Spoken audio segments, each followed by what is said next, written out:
working for Diddy for 6 years trained me to have to be perfect. Working for Diddy? Absolutely. I love Diddy. You know, he's a good friend of mine. He's a good guy. He expects... Is he a good guy? I don't want to answer that question. Oh, wow. I think he's a good guy. I'm going to stick up for him. Do you have a relationship with Trump ever? Because, you know, Trump loved the hip-hop community at one point. Or hip-hop loved him. He would pop up at events. We respected him as a shrewd businessman. He definitely embodied the hip-hop spirit. But God had different plans for him. God wanted to use him in this moment for change. Right. And where's the video? I mean, between Diddy and Epstein, there's probably several thousand hours of footage here. Yeah. It's kind of weird that the people on those videos are lecturing the rest of us about our moral failings, isn't it? Yeah, it's weird. What is that? Well, I mean, part of how they deflect attention from themselves is by, criticizing the morals of others. So this whole situation with Diddy's legal troubles and Donald Trump winning the presidential race just took another wild turn. And it seems like the political divide in America might not be as real as they want us to believe. With Trump sending some cryptic warnings Diddy's way after his big win and Elon Musk backing the message, fans are wondering what exactly Diddy knows about these folks in power. So here's the tea. Both Democrats and Republicans have been throwing accusations back and forth, accusing each other of being wrapped up in the drama surrounding Diddy's freak-offs. In Kamala's case, she had a lineup of Diddy's former friends at her rally, like J-Lo, Beyonce, and Leonardo DiCaprio. So just seeing them all there, backing Kamala, got people raising an eyebrow or two, wondering how deep these ties really go. J-Lo was like his ex-girlfriend, and it's like now deciding she's like warning people against Trump. I'm like, well, wait a second. So how many people did she warn against Diddy? Right. Oh, 0. Okay.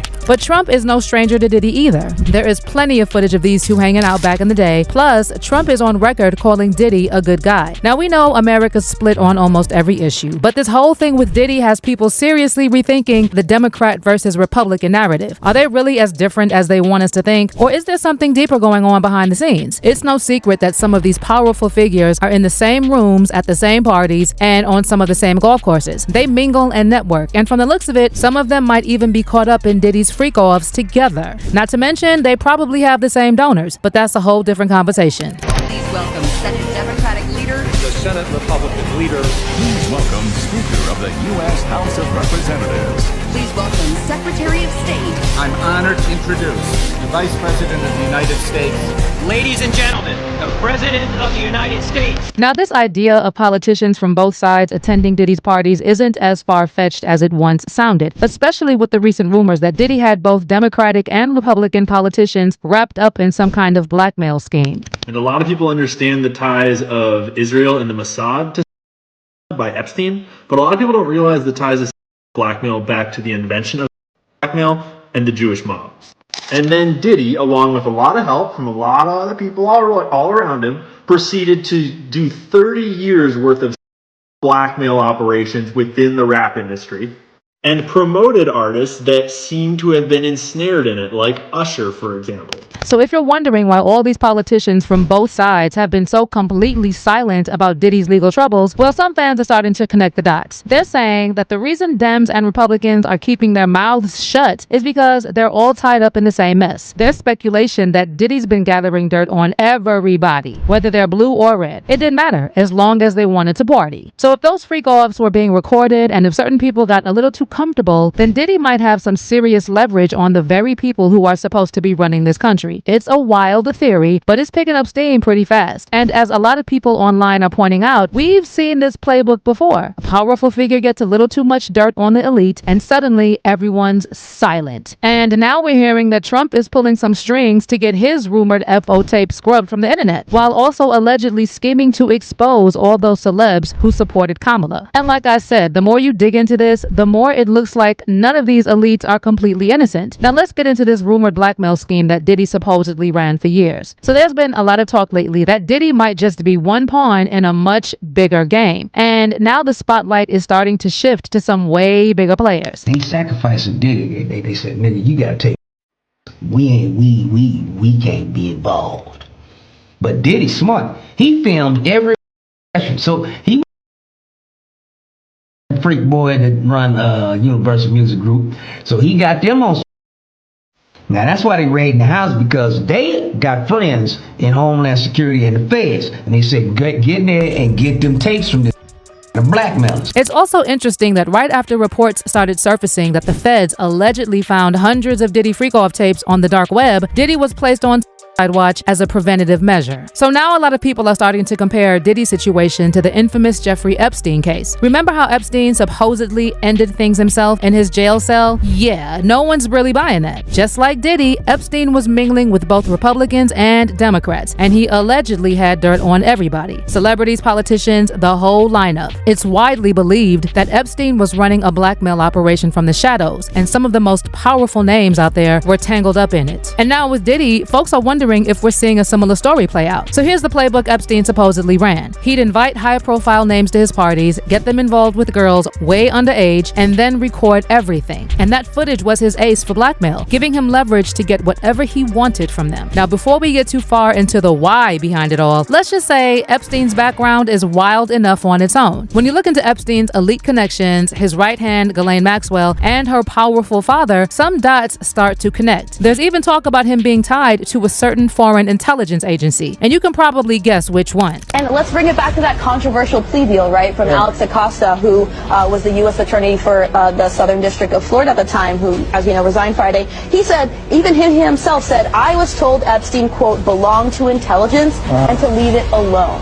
So let me take you to Robert Steele, who's a former CIA and military intelligence officer.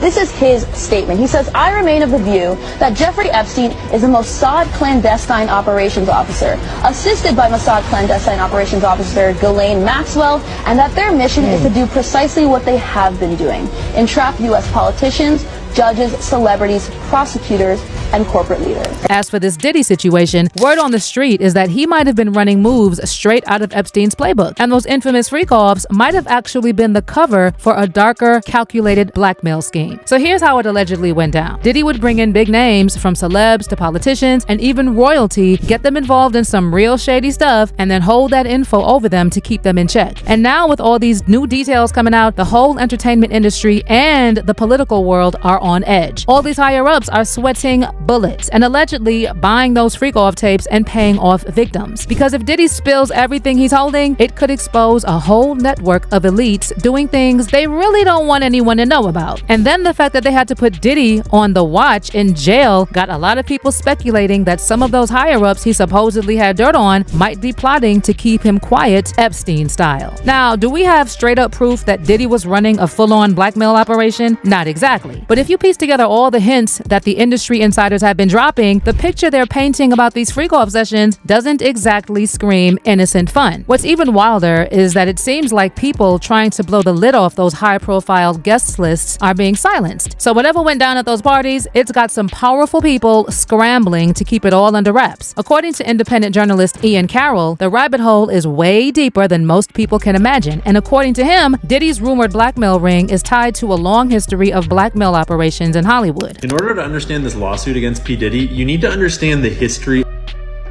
A lot of people in the comments are misunderstanding why rap music is so anti-gay. And a lot of people understand the ties of Israel and the Mossad by Epstein, but a lot of people don't realize the ties of blackmail back to the invention of blackmail and the Jewish mob. So if you don't know what's going on, Diddy, one of the most influential people in the rap industry over the last 30 years, just got served this court case that alleged all kinds of crimes, including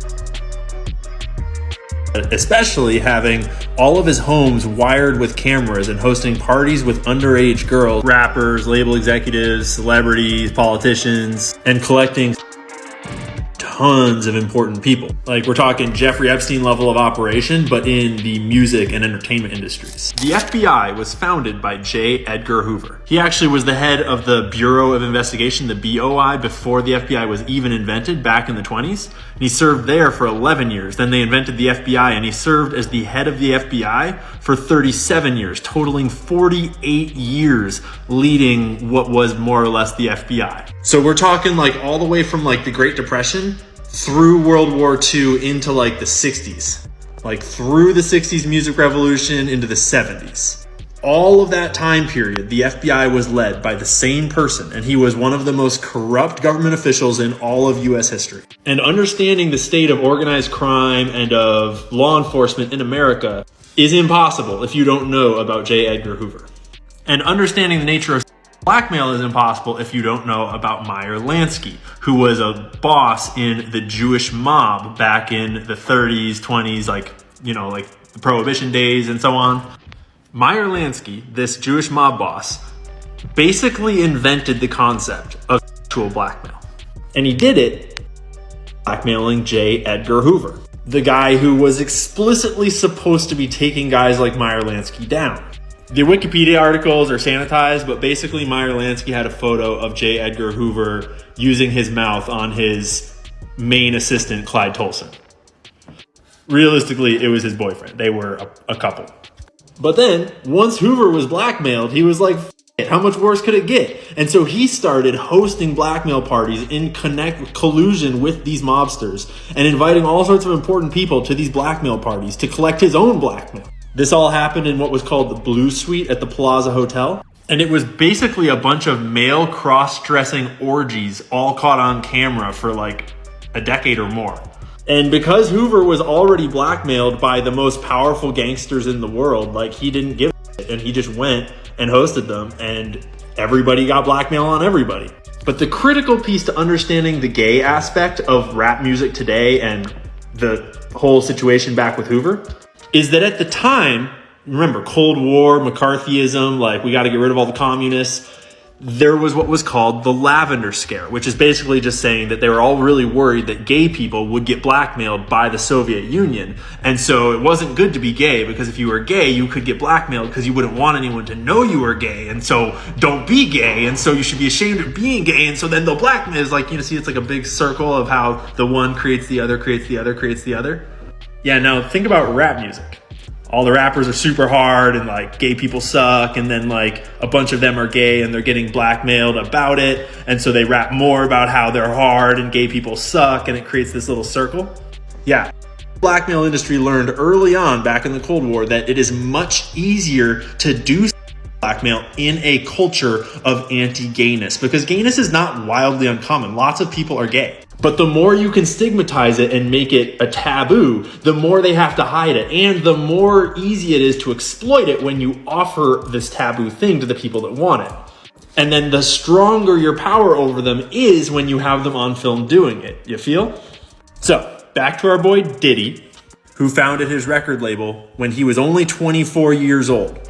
Became one of the most successful record labels of the time. He was able to do that because he was financed and supported by his mentor, who just happens to be gay and rich and Jewish, just like Meyer Lansky was. And at the time, he was one of the most influential men in the music industry. He'd managed all kinds of the biggest name artists that you've ever heard of. And he found this guy, Diddy, on the up and up in one of his companies who we now know from this lawsuit and the other lawsuit filed by his ex-girlfriend Cassie, which is horrific, disgusting, not a good read. We know that Diddy has some real effed up proclivities, as well as just generally probably being at least gay or bi, one of the two. This guy with questionable morals, questionable habits, and ready to go crazy haywire, whatever. Like, he's willing to shoot people. He's willing to launder money. He's willing to do crazy drugs. He's willing to do basically anything. This is just me speculating on Clive here, on his motivations, but Clive mentored Diddy, and Clive brought him up, and Clive elevated him to a record executive by helping him found his label, Bad Boy Records. That was Clive's move. He did that. And then Diddy, along with a lot of help from a lot of other people all around him, proceeded to do 30 years worth of operations within the rap industry and promoted artists that seem to have been ensnared in it, like Usher, for example, like Meek Mills. Hell, even Justin Bieber is like directly in this storyline. And so what you wind up with is a rap industry, a music industry that is full of people that are creating the types of music that the people above them, that the people that hire them, that the people that manage them want them to make. They're all terrified of stepping on the wrong toes or getting out of line or doing what they're not supposed to for one blackmail reason or the other. And we wind up with an entire industry full of musicians that are glorifying gangs and violence. I mean, think about it. There's no better way to undermine an entire population, an entire race, an entire culture than to target their kids with subversive messages that they're going to think is cool, and the parents can't say shit about it because then the kids will just think it's cooler.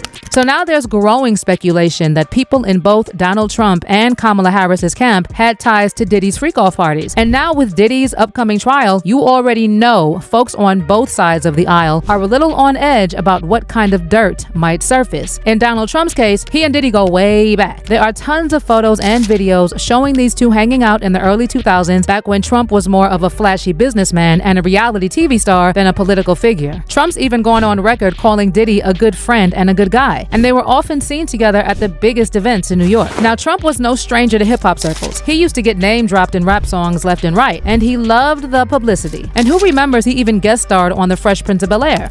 Sir, it is my esteemed pleasure to introduce Mr. and Mrs. Donald Trump.